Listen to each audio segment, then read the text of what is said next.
Hi. If we're going to get blunt about things, some of the people you work with are a bit of a pain.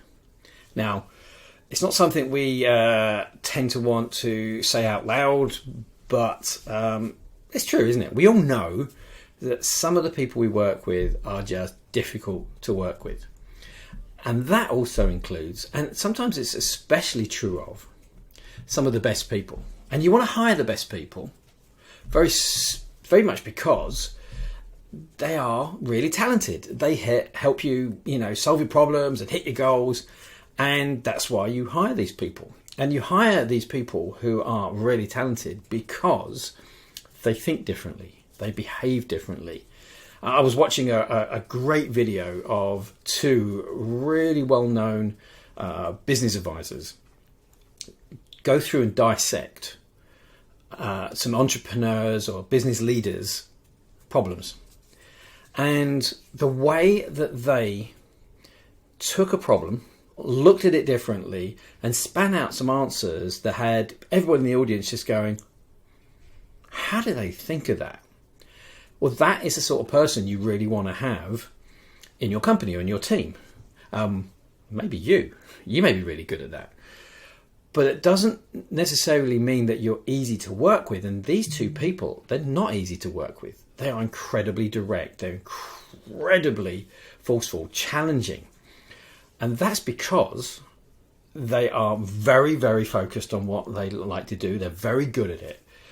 But often with that extreme level of ability and skill comes some downside. So in theory, these people should be helping you get great results. But sometimes what happens, this downside of just the extreme difference of how they think can cause a lot of problems. And typically is somebody who's very good at what they do. They are very passionate about what they do. They're very driven and they're very focused on their way of doing things because they have a proven track record and they're good at it.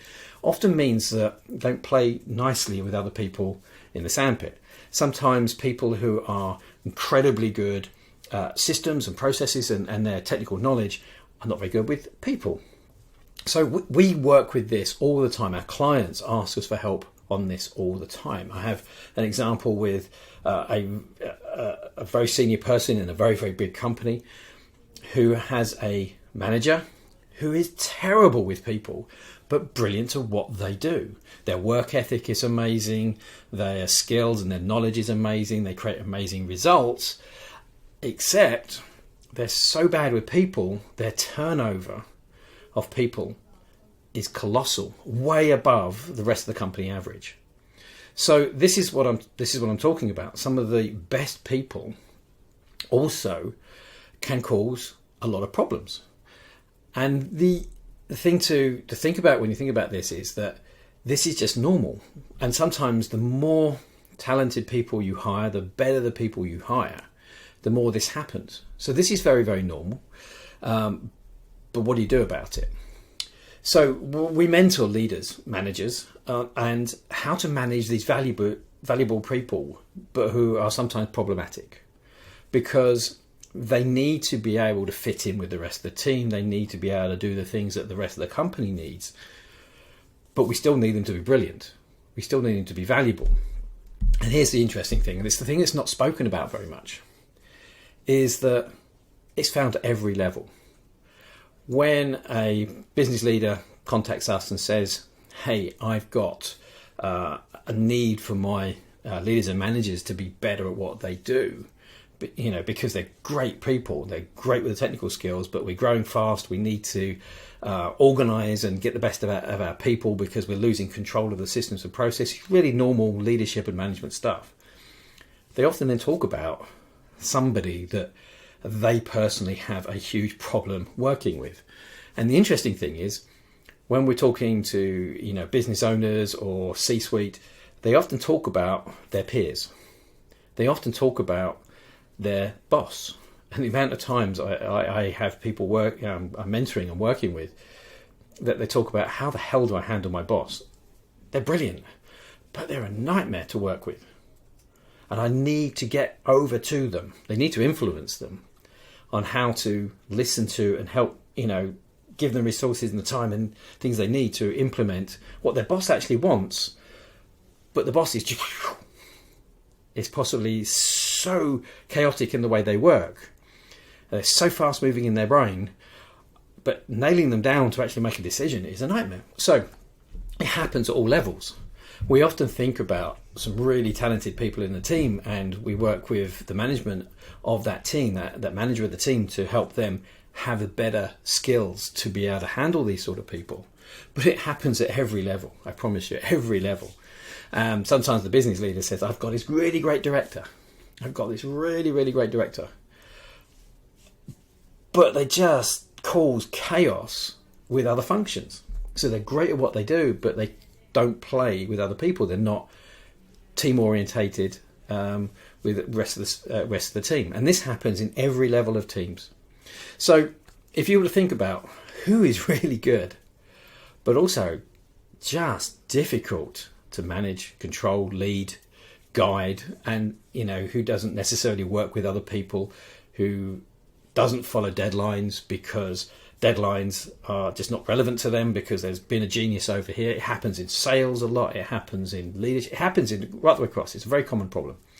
If you think about who is really brilliant at what they do but causing problems elsewhere, and how do you make these people even more effective, easier to manage, and a bit of a less of a pain in the backside?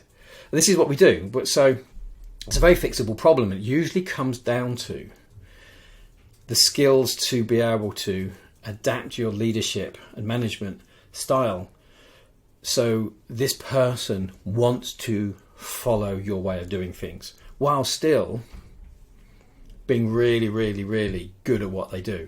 Or when we're talking senior levels and peers, right, they will listen to you and realise that your function is just as important as theirs, and they will start working as a team player. There's lots of different contexts, but it comes down to one thing.